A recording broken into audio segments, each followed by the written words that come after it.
வணக்கம். உங்கள் Bhavani IAS academy கரூரிலிருந்து கம்பைன் சிவில் சர்வீஸ் எக்ஸாமினேஷன் நான் interview post date of notification 26/7/2024 last date 24/8/2024. உங்களுக்கு விண்டோ கரெக்ஷன்ஸ் ஏதாவது இருக்குது அப்படின்னா 28/8/2024 to 30/8/2024 நீங்கள் விண்டோ கரெக்ஷன்ஸ் பண்ணிக்கணும். இதில் பேப்பர் 1 பேப்பர் 2 ரெண்டு இருக்குது. Paper 1 Tamil eligibility test, general studies, aptitude and mental ability. 26/10/2024 அன்றைக்கி இந்த எக்ஸாமினேஷன் மார்னிங் 9:30 to 12:30 PM வரையில் இருக்குது. பேப்பர் 2 உங்களுக்கு டோட்டலாக இதில் வந்து ஒரு 52 மேஜர்ஸ் வந்து உள்ளே இருக்குது. இதோட டேட் எக்ஸாமினேஷன் டேட் 14/10/2024 to 23/10/2024 வரலும் இந்த எக்ஸாமினேஷன் இருக்குது.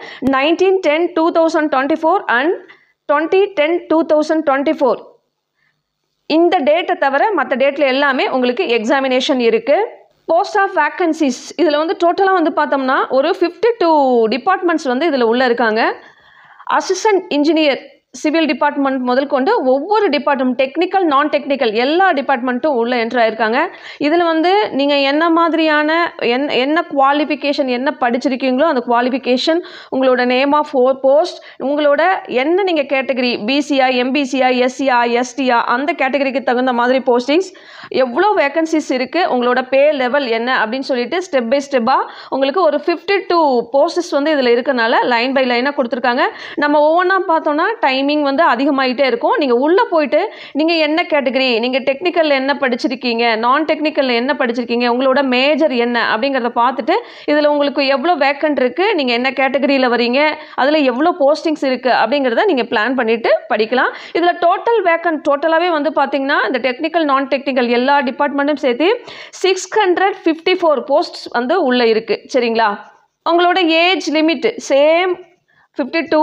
உங்களோட டிபார்ட்மெண்ட்டுக்கு டோட்டலாக உங்களோட ஏஜ், அதாவது நீங்கள் என்ன டிபார்ட்மெண்ட்டு நீங்கள் வந்து என்ன டிபார்ட்மெண்ட் எடுத்து படிக்க போகிறீங்க, உங்களோட போஸ்ட் கோடு என்ன, உங்களோட மேக்ஸிமம் ஏஜ் என்ன, உங்களோட அதாவது பர்சனோட பெஞ்ச் மார்க் என்ன அப்படிங்கிறதையும் கொடுத்துருக்காங்க. ப்ளஸ் வந்து எக்ஸ் சர்வீஸ் மேனுக்கு என்ன, அதாவது விடோ கேட்டகரியில் இருக்காங்க அப்படின்னா அவங்களுக்கு வந்து நோ ஏஜ் லிமிட், இந்த மாதிரி மினிமம் ஏஜ் மேக்ஸிமம் ஏஜ் எவ்வளோ இருக்கணும், ஏஜ் லிமிட் எவ்வளோ அப்படிங்கிறத தெளிவாக கொடுத்துருக்காங்க இதில். ஏன்னா இதில் வந்து டோட்டலாக ஒரு 52 டிபார்ட்மெண்ட் இருக்கனால ஒவ்வொரு டிபார்ட்மெண்ட்டாக நம்ம உள்ளே போய் பார்க்க முடியாது. உங்களோட ஏஜ் கேட்டகரி என்ன, நீங்கள் என்ன கேட்டகரியில் வர்றீங்க, நீங்கள் என்ன படிச்சிருக்கீங்களோ அதை பொறுத்து நீங்கள் உள்ளே போய் பார்த்துக்கலாம். செகண்ட் ஆஃப் ஆல் உங்களுக்கு மேக்ஸிமம் ஏஜ் லிமிட் இருக்கிறவங்க வந்து பார்த்திங்கன்னா 60 இயர்ஸ்க்குள்ளே வந்து இருக்கணும். சரிங்களா? இது வந்து இங்கே 60 இயர்ஸ் முடிஞ்சிருக்கக்கூடாது. அவங்க இது மட்டும் என்ன அப்படிங்கிறத மட்டும் பார்த்துக்கோங்க. அது எந்த கேட்டகரியில் வரீங்க, விடோ கேட்டகரி கொடுத்துருக்காங்க, நீங்கள் உள்ளே வந்துட்டு நீங்கள் உள்ளே பார்த்துக்கோங்க. அதே மாதிரி உங்களோட எஜுகேஷன் குவாலிஃபிகேஷன், இப்போ இந்த எஜுகேஷன் குவாலிஃபிகேஷனில் டிகிரி ஸ்டாண்டர்ட் கேட்டிருக்காங்க. டிகிரியில் வந்து டிகிரி அதாவது யூஜி பிஜி இந்த லெவலில் உங்களுக்கு கேட்டிருக்காங்க. நீங்கள் என்ன படிச்சிருக்கணும், நீங்கள் உங்களுக்கு என்ன குவாலிஃபிகேஷன் எதிலெல்லாம் எலிஜிபிள் இருக்கீங்க அப்படிங்கிறத உங்களோட டிபார்ட்மெண்ட் வரையா ஒவ்வொரு டிபார்ட்மெண்ட் வரையா அந்த 52 டிபார்ட்மெண்ட்டுக்கும் தனித்தனியாக கொடுத்துருக்காங்க. டிகிரி அதாவது டெக்னிக்கல் நான் டெக்னிக்கல் ரெண்டுக்குமே தனித்தனியாக கொடுத்துருக்காங்க. நீங்கள் உள்ளே வந்துட்டு உங்களோட போஸ்ட் கோடு என்ன அப்படிங்கிறத பார்த்துட்டு என்ன எக்ஸ்பீரியன்ஸ் இருக்கணும், பிஜி முடிச்சிருக்கணுமா யூஜி முடிச்சிருக்கணுமா அப்படிங்கிறத தெளிவாக 1 by 1 ஸ்டெப் பை ஸ்டெப்பாக உங்களோட என்ன கோர்ஸை நீங்கள் சூஸ் பண்ணுறீங்களோ அதுக்கு தகுந்த மாதிரி நீங்கள் உள்ளே பார்த்துக்கலாம். இப்போ சில போஸ்டிங்ஸ்க்கு என்ன பண்ணியிருக்காங்கன்னா அவங்க வந்து டிசபிலிட்டி பர்சன் அப்படின்னா சில போஸ்ட்டுக்கு வந்து நாட் எலிஜிபிள் அப்படின்னு கொடுத்துருக்காங்க. இதில் ஒவ்வொன்றா என்னென்ன போஸ்ட் அப்படிங்கிறதையும் மென்ஷன் பண்ணியிருக்காங்க. அசிஸ்டன்ட் டைரக்டர் அப்படின்னா அவங்களோட போஸ்ட் கோட் கொடுத்து அவங்க என்ன டிபார்ட்மெண்ட்டில் வராங்க, இண்டஸ்ட்ரியல் சேஃப்டி அண்ட் ஹெல்த் டிபார்ட்மெண்ட்டில் அவங்க வராங்க. இந்த மாதிரி ஒவ்வொரு டிபார்ட்மெண்ட்டும் அதாவது assistant engineer, chemist, junior chemist இந்த மாதிரி வந்து ஒவ்வொரு டிபார்ட்மெண்ட்டுக்கும் தனித்தனியாக கொடுத்துருக்காங்க. அவங்க வந்து டிசபிலிட்டி பர்சனாக இருக்கக்கூடாது அப்படிங்கிறத தெளிவாக மென்ஷன் பண்ணியிருக்காங்க. டோட்டலாக அதில் வந்து 17 டிபார்ட்மெண்ட் வந்து உள்ளே இன்வால்வ் ஆகியிருக்காங்க. அது என்னென்ன டிபார்ட்மெண்ட் அப்படிங்கிறத நீங்கள் உள்ளே வந்துட்டு நீங்கள் பாருங்கள். ஓகே, நம்ம மெயினான ஒரு விஷயத்துக்கு வந்துட்டோம். என்ன அப்படின்னா நம்மளோட எக்ஸாமினேஷன். இப்போ நீங்கள் உள்ள எக்ஸாமினேஷனுக்குள்ளே அப்ளை பண்ணுறதுக்கு முன்னாடியே நீங்கள் என்ன மாதிரியாக உங்களோட எஜுகேஷன் குவாலிஃபிகேஷன் என்ன, உங்களோட ஏஜ் லிமிட் என்ன, நீங்கள் என்ன கேட்டகரியில் வந்திருக்கீங்க அப்படிங்கிறத பார்த்து தான் உள்ளே வந்திருப்பீங்க. எல்லாமே எலிஜிபிளாக இருந்தாலும் நம்மளோட எக்ஸாமினேஷனை நம்ம எப்படி ப்ரிப்பேர் பண்ணுறோம் அப்படிங்கிறது தான் ரொம்ப ரொம்ப ரொம்ப ரொம்ப இம்பார்ட்டன்ட். பாருங்கள், இதில் வந்து பேப்பர் 1 பொறுத்தளவு உங்களுக்கு பார்ட் ஏ பார்ட் பி அப்படின்னு 2 கேட்டகரியில் பிரிச்சிருக்காங்க. பார்ட் ஏ அப்படிங்கிறது Tamil eligibility test, 10th standard level. உங்களுக்கு டோட்டல் ஆஃப் கொஷின்ஸ் வந்து 100. சரிங்களா. அதே மாதிரி பார்ட் பி எடுத்துட்டிங்கன்னா degree standard level 75 questions, aptitude and mental ability டோட்டலாக இது வந்து உங்களுக்கு 10th ஸ்டாண்டர்ட் லெவலில் இருக்குது. அதில் வந்து 25 கொஷின்ஸ் கேட்பாங்க. அப்போ டோட்டலாக 200 கொஷின்ஸு, ஹவர்ஸ் வந்து 3 hours. உங்களுக்கு மேக்ஸிமம் மார்க் வந்து 150 எலிஜிபிளாக இருக்கணும் அப்படின்னு சொல்லியிருக்காங்க. இதில் கேட்டகரி வைஸாக வந்து பார்த்திங்கன்னா SC, SCA, ST, MBC, DC, BC, OBCM, BCM இந்த மாதிரி கேட்டகரிக்கு 60 சரிங்களா. ப்ளஸ் அதர்ஸ் பார்த்தீங்கன்னா 60 கொடுத்துருக்காங்க சரிங்களா. அதே பார்ட் பி எவ்வளோ எடுத்துக்கிட்டிங்க அப்படின்னிங்கன்னா SC, SCA, ST, MBC, DC, BC, OBCM இந்த கேட்டகரியில் 135, அதர்ஸ் வந்து 180. இந்த எக்ஸாமினேஷன் பேப்பர் வந்து அப்ஜெக்டிவ் டைப்பில் கேட்பாங்க. ஓஎம்ஆர் சீட்டு நீங்கள் வந்து கம்ப்யூட்டர் பேஸில் தான் இந்த எக்ஸாமினேஷன் எழுதுவீங்க சரிங்களா. அதே மாதிரி பேப்பர் 2 எடுத்துக்கிட்டிங்கன்னா சேம் அதே மாதிரி உங்களுக்கு 200 கொஷின்ஸ் உங்களோட மேஜர் என்னவோ அந்த மேஜரை பொறுத்து டிகிரி ஆர் பிஜி டிகிரி இது ரெண்டில் எது எலிஜிபிலிட்டியோ அதை பொறுத்து உங்களுக்கு கொடுப்பாங்க சரிங்களா. டோட்டலாக 200 கொஷின்ஸ், 3 hours, 300 மார்க்ஸு. இப்போ இது ரெண்டுலேயுமே சேர்த்து உங்களுக்கு எவ்வளோ அப்படின்னா 450 மார்க்ஸ் எடுக்கணும் சரிங்களா. கீழே வந்து உங்களோட போஸ்ட் கோட் கொடுத்துட்டாங்க. நார்மலாக பேப்பர் 1 பொறுத்தளவு எல்லாத்துக்குமே காமன், இதில் எந்த மாற்றமும் கிடையாது. பேப்பர் 2 பொறுத்தளவு உங்களுக்கு நீங்கள் வந்து என்ன மேஜர், உங்களோட போஸ்ட் கோடு என்ன, உங்களோட சப்ஜெக்ட் பேப்பர் என்ன, உங்கள் சப்ஜெக்ட் கோடு என்ன, நீங்கள் என்ன படிச்சிருக்கணும், நீங்கள் டிகிரியா பிஜி டிகிரியா என்ன படிச்சிருக்கணுங்கிறத மென்ஷன் பண்ணியிருக்காங்க. உங்களோட லாங்குவேஜ் ஆஃப் கொஸ்டின்ஸ், உங்கள் கொஸ்டின்ஸ் என்ன மாதிரி வரும், தமிழில் வருமா இங்கிலீஷில் வருமா அப்படிங்கிறத தெளிவாக அதில் கொடுத்துருக்காங்க.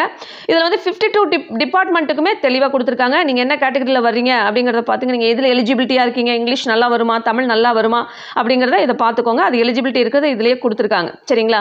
டிரான்ஸ்லேட்டருக்கு மட்டும் என்ன கொடுத்துருக்காங்க அப்படின்னா சேம் பேப்பர் 1 பேப்பர் 2 ரெண்டு இருக்குது. இந்த பேப்பர் 1 வந்து பார்ட் ஏ பார்ட் பின்னு 2 கொடுத்துருக்காங்க. இந்த பார்ட் ஏ பொறுத்தவரை எப்பயுமே தமிழ் எலிஜிபிலிட்டி தாங்க. உங்களுக்கு வந்து இதில் வந்து 100 கொஷின்ஸ் கேட்குறாங்க. பார்ட் பியை பொறுத்தளவு சேம் அதே மாதிரி ஜென்ரல் ஸ்டடீஸில் 75 கொஷின்ஸ் டிகிரி ஸ்டாண்டர்ட் லெவலில், ஆப்டிடியூட் அண்ட் மென்டல் எபிலிட்டியில் 25 கொஷின்ஸு, 3 hours எக்ஸாமினேஷன் ஹவர்ஸு. உங்களோட மேக்ஸிமம் மார்க்ஸ் பார்த்தீங்க அப்படின்னா 150 பண்ணியிருக்கணும். மினிமம் குவாலிஃபையிங் மார்க் கேட்டகரி கொடுத்துருக்காங்க. SC, SCA, ST, MBC, DC, BCM, OBCM 60 marks எடுக்கணும். அதாவது பேப்பர் 1 அதர்ஸும் 60 மார்க்ஸ் எடுக்கணும். இதே பார்ட் பி அப்படின்னா அதாவது maximum SC, SCA, ST, MBC, DC, BC, OBCM இவங்க வந்து 135, அதர்ஸ் வந்து 180 எடுத்துருக்கணும் சரிங்களா. இதுவும் அப்ஜெக்டிவ் டைப்பு ஓஎம்ஆர் ஷீட். இப்போது செகண்ட் ஆஃப் ஆல் நம்ம என்ன வரோம் இப்போ, அதாவது இந்த டிரான்ஸ்லேட்டருக்கு மட்டும் என்னென்னா டிஸ்கிரிப்டிவ் மாடல் கொடுத்துருக்காங்க சரிங்களா. ஏன்னா பேப்பர் 2 வந்து டிகிரி ஸ்டாண்டர்ட் லெவலில் உங்களுக்கு 3 hours கொடுத்துருக்காங்க, 300 மார்க்ஸ் சரிங்களா. டோட்டலாக வந்து பேப்பர் மார்க் வந்து 450 சரிங்களா. உங்களுடைய எக்ஸாமினேஷன் சென்டரு நீங்கள் எந்த பிளேஸில் எக்ஸாமினேஷன் எழுதணும் அப்படிங்கிறத, என்ன கோடு, உங்களோட என்ன ஊர், அரியலூர், செங்கற்பட்டு, சென்னை, கோயம்புத்தூர், சிதம்பரம், தர்மபுரி இந்த மாதிரி என்னென்ன டிஸ்ட்ரிக்ட் அப்படிங்கிறத இதில் மென்ஷன் பண்ணியிருக்காங்க. அதோட கோடும் மென்ஷன் பண்ணியிருக்காங்க. நீங்கள் நியரஸ்ட் பிளேஸ் என்ன பிளேஸோ அந்த பிளேஸில் நீங்கள் போட்டுக்கலாம். நம்ம எதிர்பார்த்துட்டு இருந்த ஒரு மெயினான விஷயம் என்னென்னா நம்மளோட பேப்பர், நம்ம எக்ஸாமினேஷன் பேப்பர் எப்படி இருக்கும், எவ்வளோ மார்க்ஸ் இருக்கும் அப்படிங்கிறத ரொம்ப இம்பார்ட்டன்ட் பார்த்தோம். நம்ம எல்லாத்துலேயும் எலிஜிபிலிட்டி ஆகி வந்தாலும் நெக்ஸ்ட் வந்து பேப்பர்ஸ் தான் நம்ம பார்த்தாச்சு. இப்போ அடுத்தது வந்து பார்த்திங்கன்னா உங்களோட சிலபஸ் தமிழை பொறுத்தளவு ரொம்ப ரொம்ப ஈஸிங்க. தமிழ் எலிஜிபிலிட்டி டெஸ்ட்டு உங்களுக்கு 10th ஸ்டாண்டர்ட் லெவல் தான். உங்களுக்கு 6th to 10th வரையிலும் இருக்கக்கூடிய இலக்கணம் அதை வந்து நீங்கள் தெளிவாக படிச்சுக்கோங்க சரிங்களா. இலக்கணம் ரொம்ப ரொம்ப ஈஸி, நீங்கள் நல்லா ப்ரிப்பேர் பண்ணிக்கலாம். நார்மலாக நம்ம எல்லாத்துலேயும் எழுதுறதான், நீங்கள் குரூப் 4 எழுதக்கூடிய ஒரு விஷயம் தான் இதில் வருது. அதை மட்டும் தெளிவாக படிச்சிங்கன்னா போதும். 40% மார்க் எடுத்தாவே நீங்கள் பார்ட் பியும் பார்ட் ஏவும் உங்களுக்கு திருத்திடுவாங்க சரிங்களா. சரி, இப்போது பார்ட் பியில் வந்து டிகிரி ஸ்டாண்டர்ட் லெவலுங்க. இதில் general science, current events, geography, history இந்த மாதிரி ஒவ்வொரு தனித்தனியாக கொடுத்துருக்காங்க. இதில் ரொம்ப ரொம்ப இம்பார்ட்டன்ட் என்ன அப்படின்னா யூனிட் 8, யூனிட் 9. இந்த யூனிட் 9 வந்து பார்த்தீங்க அப்படின்னிங்கன்னா டெவலப்மெண்ட் அட்மினிஸ்ட்ரேஷன் இன் தமிழ்நாடு சரிங்களா. ரொம்ப இம்பார்ட்டன்ட். ஆப்டிடியூட் அண்ட் மென்டல் எபிலிட்டியில் உங்களுக்கு 25 கொஷின்ஸ் கேட்பாங்க. மீதி இந்த 75 கொஷின்ஸில் வந்து பார்த்தீங்கன்னா யூனிட் 8, யூனிட் 9 வந்து ரொம்ப ரொம்ப important. Indian national moment plus history.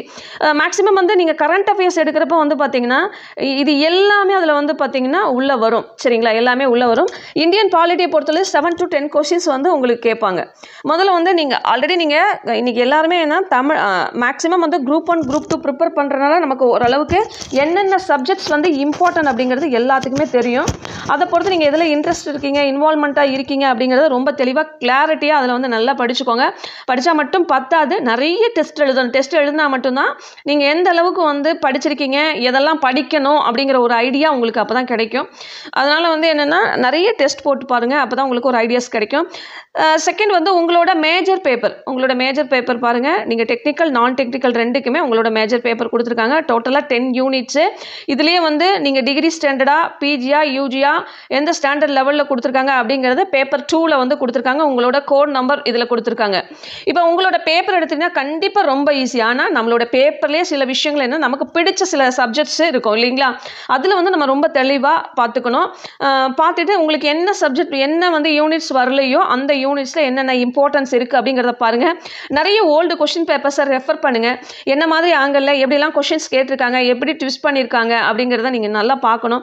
ஏன்னா இன்றைக்கி நம்ம என்ன பண்ணுறோம் அப்படின்னம்னா, ஜென்ரலாக நம்ம படிச்சுட்டு போயிடும், அந்த 3 மந்த்ஸில் நம்ம கிளியர் பண்ணிடுவோம் அப்படின்னு நினைக்கிறோம். அப்படி கிடையாது.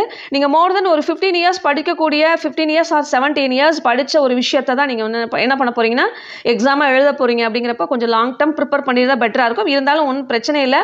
இப்போ இருந்து கொஞ்சம் பிளான் பண்ணி நீங்கள் ஷெட்யூல் போட்டு நீங்கள் கரெக்டாக படிங்க, நிறைய டெஸ்ட் எழுதுங்க. கண்டிப்பாக வந்து நம்ம ரிசல்ட் போட்டுற முடியும். இது சம்மந்தமாக உங்களுக்கு ஏதாவது டவுட்ஸ் இருக்குது அப்படின்னா கண்டிப்பாக நம்மளோட கமெண்ட் செக்ஷனில் சொல்லுங்கள். நம்ம பவானி ஐஏஎஸ் அகாடமியை சப்ஸ்கிரைப் பண்ணுங்கள், ஷேர் பண்ணுங்கள், பக்கத்தில் இருக்க பெல் ஐக்கானை கிளிக் பண்ணுங்கள். அப்போ தான் உங்களுக்கு உடனே நோட்டிஃபிகேஷன். தேங்க்யூ. நெக்ஸ்ட் வீடியோவில் பார்க்கலாம்.